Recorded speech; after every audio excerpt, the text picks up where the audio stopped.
अस्सलामु अलैकुम वरहमतुल्लाहि वबरकातुहू। प्यारे दोस्तों, उस दिन हमने सीखा, पिछली वीडियो में हमने सीखा कि हम तख्ती नंबर 4 में अलिफ मद्दा को कैसे पढ़ें। अलिफ से पहले जबर हो तो क्या होता, और क्या करना चाहिए, एक अलिफ के बराबर उसको क्या करना चाहिए, खींच कर पढ़ना चाहिए। और ये हमने सीखा। इसी के साथ साथ हमने आपको आने वाले सबक के बारे में भी बता दिया था कि वाव मद्दा को भी एक अलिफ के बराबर खींचेंगे, या मद्दा को भी एक अलिफ के बराबर खींचेंगे। लेकिन उसके पहले आता है खड़ा जबर, खड़ी जेर, उल्टा पेश। इन तीनों का काम क्या है?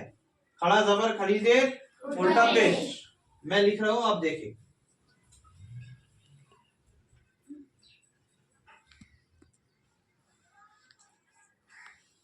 ये क्या है?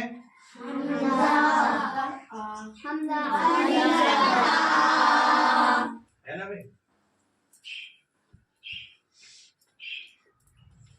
ये आप में से किसी बच्चे ने अलिफ वाव पेश ऊ बोला। बेटे, आपको अलिफ कैसे दिख रहा, बताओ। वो अलिफ है? क्यों नहीं है अलिफ? हो खड़े होकर बताओ जोर से। जो अलिफ खाली ना हो वो हमजा है। जो अलिफ खाली ना हो वो हमजा है। लेकिन ये अलिफ खाली है क्या? नहीं। इसके ऊपर क्या है? पेश। तो इसको क्या पढ़ेंगे? हमजा वाव पेश ऊ। हमजा वाव पेश ऊ। हमजा वाव पेश ऊ।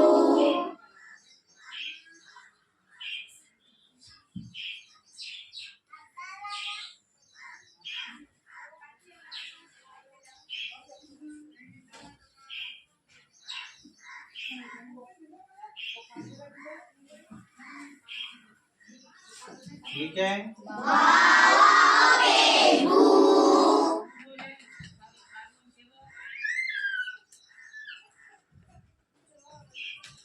ये क्या है?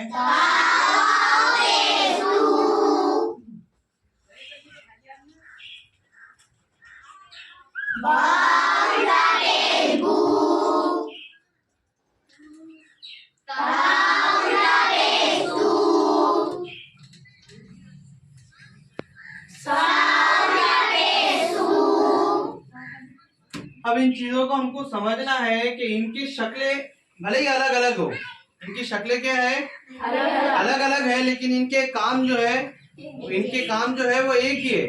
अब यहाँ पर देखे हम हमजा अलिफ जबर आ, इनकी शक्ल अलग है।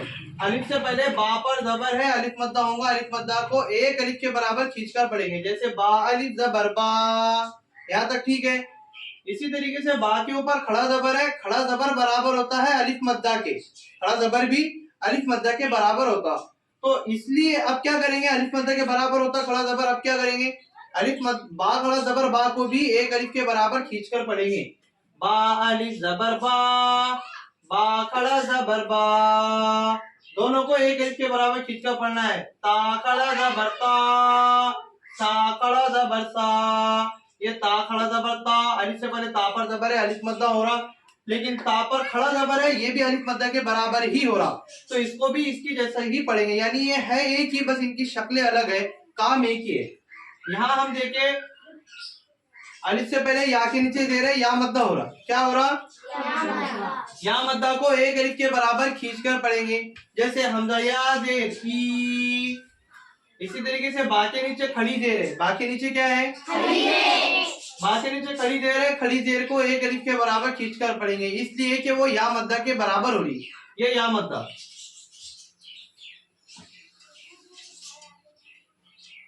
बा खड़ी जेर भी बराबर है बाया जेर बी के, बा खड़ी जेर भी बराबर है बाया जेर बी के। हाँ, ये है बा खड़ी जेर भी, लेकिन ये काय के बराबर है, बाया जेर बी के, यानी या मद्दा के बराबर है। अब इनकी शक्लें अलग, लेकिन इनके काम एक जैसे, दोनों ही लफ्जों को खींचकर पढ़ने का काम करते हैं।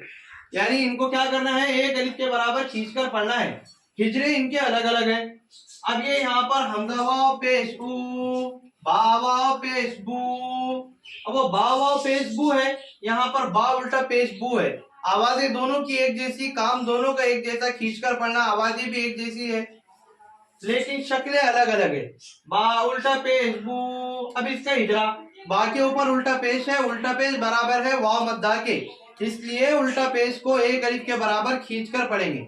उल्टा पेश बराबर है उल्टा पेश बराबर है ये वाव मद्दा के बराबर है, इसकी वजह से इसको एक अलिफ के बराबर खींचकर पढ़ेंगे। उल्टा पेश बराबर है वाव मद्दा के, इसलिए ही उल्टा पेश को एक अलिफ के बराबर खींचकर पढ़ेंगे। जैसे बा उल्टा पेश बू, सा उल्टा पेश सू, सा उल्टा पेश सू, ता उल्टा पेश तू।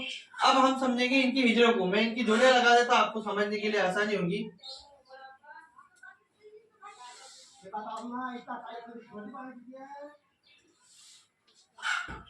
हालांकि है तो आसान बिल्कुल, ये लगाने की जरूरत नहीं थी, लेकिन फिर भी जो छोटे छोटे बच्चे हैं वो भी इन चीजों को समझ जाए इस वीडियो को देखकर, ताकि ये जो निशान है ये बता रहे हैं कि ये एक ही है। ता उल्टा पेश टू, ये ता उल्टा पेश टू। इनकी शक्लें भले ही अलग हो लेकिन इनके काम एक जैसे है, एक अलिफ के बराबर इनको खींचकर पढ़ना है। अब हम करेंगे इनका हिजरा। हिजरे को आप गौर से सुनिए और इस तरह हिजरा अलिफ से लेकर या तक पूरे बच्चों को हर बच्चे को कराए। इसका हिजरा हमजा, अलिफ से पहले हमजा पर जबर है, अलिफ मद्दा होगा। अलिफ मद्दा को एक अलिफ के बराबर खींचकर पढ़ेंगे। जैसे हमजा अलिफ जबर, शाबाश, एक अलिफ के बराबर। अलिफ से पहले बा पर जबर है, अलिफ मद्दा होगा। अलिफ मद्दा को एक अलिफ के बराबर खींचकर पढ़ेंगे। जैसे बा अलिफ जबर, अलिफ से पहले ता पर जबर है, अलिफ मद्दा होगा। अलिफ मद्दा को एक अलिफ के बराबर खींचकर पढ़ेंगे। जैसे ता अलिफ जबर ता। इसी तरह अलिफ से लेकर या तक जितने लफ्ज है उनका हिजरा इसी तरह से करना है। उनका हिजरा कैसे होगा? ऐसे ही होगा। अलिफ से लेकर या तक जितने मखरज है। अब यहाँ पर मैंने ता लिख दिया, अब इसके आगे सा नहीं लिखा मैंने, सा अलिफ जबर सा, लेकिन उसका हिजरा भी ऐसे ही है। अलिफ से पहले सा पर जबर है, अलिफ मद्दा होगा। अलिफ मद्दा को एक अलिफ के बराबर खींचकर पढ़ेंगे। जैसे सा अलिफ जबर सा। अलिफ से पहले जीम पर जबर है, अलिफ मद्दा होगा। अलिफ मद्दा को एक अलिफ के बराबर खींचकर पढ़ेंगे। जैसे जीम अलिफ जबर जा। बाकी जितने लफ्ज आएंगे अलिफ से लेकर यहाँ तक उनका हिजरा भी ऐसा ही होगा। अब हम हिजरा करेंगे हमजा या जेर ई का। हमजा या जेर ई, इसको भी एक अलिफ के बराबर खींचना है और इसका हिजरा है या साकिन से पहले हमजा के नीचे जेर है, या मद्दा होंगी। या मद्दा को एक अलिफ के बराबर, जैसे हमजा या जेर ई, या साकिन से पहले बा के नीचे जेर है, या मद्दा होंगी। या मद्दा को एक अलिफ के बराबर खींचकर पढ़ेंगे। जैसे बा या जेर पी। या साकिन से पहले ता के नीचे जेर है, या मद्दा होंगी। या मद्दा को एक अलिफ के बराबर खींचकर पढ़ेंगे। जैसे ताया जेर ती। इसी तरीके से इसका भी हिजरा हम करेंगे कि बा के नीचे खड़ी जेर है, खड़ी जेर बराबर होती है या मद्दा के, इसलिए खड़ी जेर को एक अलिफ के बराबर खींचकर पढ़ेंगे। जैसे बा खड़ी जेर बी। अब ये वही बात यहाँ पर भी याद रखना है कि यहाँ पर मैंने सिर्फ ता तक लिखा, लेकिन ये अलिफ से लेकर या तक जितने लफ्ज है उतने लफ्जों को ही ऐसा ही हिजरा कराएंगे जिस तरीके से इन तीन लफ्जों का हिजरा हो रहा। हिजरा ऐसा ही होगा कि या साकिन से पहले ता लिखा हुआ है, अब मैं सा का कर रहा हूं। या साकिन से पहले सा के नीचे दे रहे, या मद्दा होंगी। या मद्दा को एक अलिफ के बराबर खींचकर पढ़ेंगे। जैसे साया देर सी। या साकिन से पहले जीम के नीचे दे रहे, या मद्दा होंगी। या मद्दा को एक अलिफ के बराबर खींचकर पढ़ेंगे। जैसे जीम या देर जी। अब इनका हिजरा अलग अलग, इनकी शक्लें अलग अलग, लेकिन इनके काम जो है वो एक जैसे। बा के नीचे खड़ी देर है, खड़ी देर बराबर होती है, खड़ी देर बराबर होती है या मद्दा के, इसलिए खड़ी देर को एक अलिफ के बराबर खींचकर पढ़ेंगे। जैसे बा खड़ी देर बी। आप लोगों को समझ में आ रहा? या ता के नीचे खड़ी देर है, खड़ी देर बराबर होती है या मद्दा के, इसलिए खड़ी देर को एक अलिफ के बराबर खींचकर पढ़ेंगे। जैसे ता खड़ी देर ती। सा के नीचे खड़ी देर है, खड़ी देर बराबर होती है या मद्दा के, इसलिए खड़ी देर को एक अलिफ के बराबर खींचकर पढ़ेंगे। जैसे सा खड़ी देर सी। उसके बराबर है इसलिए इसको एक अलिफ के बराबर खींचकर पढ़ेंगे। ये या मद्दा के बराबर खड़ी देर। इसका हिजरा भी हम समझ गए अल्हम्दुलिल्लाह। अब हम इसके हिजरे को कर रहे हैं। और साकिन से पहले हमजा के ऊपर पेश है, क्या होता? शाबाश, वाव मद्दा होता। क्या होता? वाव साकिन से पहले हमजा के ऊपर पेश है, वाव मद्दा होंगी। वाव मद्दा को एक अलिफ के बराबर खींचकर पढ़ेंगे। जैसे हमजा वाव पेश ऊ। वाव साकिन से पहले बा के ऊपर पेश है, वाव मद्दा होंगी। वाव मद्दा को एक अलिफ के बराबर खींचकर पढ़ेंगे। जैसे वाव साकिन से पहले ता के ऊपर पेश है, वाव मद्दा होंगी। वाव मद्दा को एक अलिफ के बराबर खींचकर पढ़ेंगे। जैसे ता वाव पेश शाबाश। इसी तरीके से बा उल्टा पेश बू और सा उल्टा पेश तू और जी उल्टा पेश जू की हिजरा इसी तरीके से होगा। अलिफ से लेकर यहाँ तक जितने लफ्ज है उनका हिजरा वैसे ही होगा। इसके आगे इसके आगे जितने लफ्ज अलिफ से लेकर या तक है उनका हिजरा वैसा ही होगा, और इनका हिजरा भी ये जो है इनका हिजरा भी अलिफ से लेकर या तक ऐसा ही होगा। मैंने सिर्फ यहाँ पे तीन लफ्ज तीन हर्फ लिया ताकि आपके समझ में आए। बा के ऊपर उल्टा पेश है, उल्टा पेश बराबर होता है वाव मद्दा के, इसलिए उल्टा पेश को एक अलिफ के बराबर खींचकर पढ़ेंगे।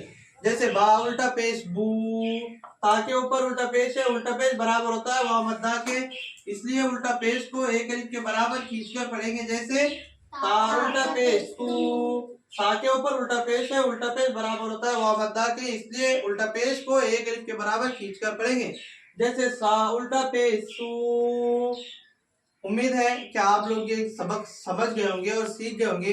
कोई गलती अगर हमसे हुई हो समझाने में या बोलने में तो आप हमको कमेंट सेक्शन में बता सकते हैं, हम इंशाल्लाह उसको दुरुस्त करने की जरूर कोशिश करेंगे। इसके आगे का सबक कल की वीडियो में इंशाल्लाह मिलेगा। आप हमारे साथ जुड़े रहे, इस वीडियो को शेयर करिए। जो लोग सीखना चाहते हैं, जिन लोगों के अंदर तड़प है सीखने की, उनसे इस वीडियो से उनको बहुत ज्यादा फायदा होगा। अस्सलामु अलैकुम वरहमतुल्लाहि वबरकातुहू।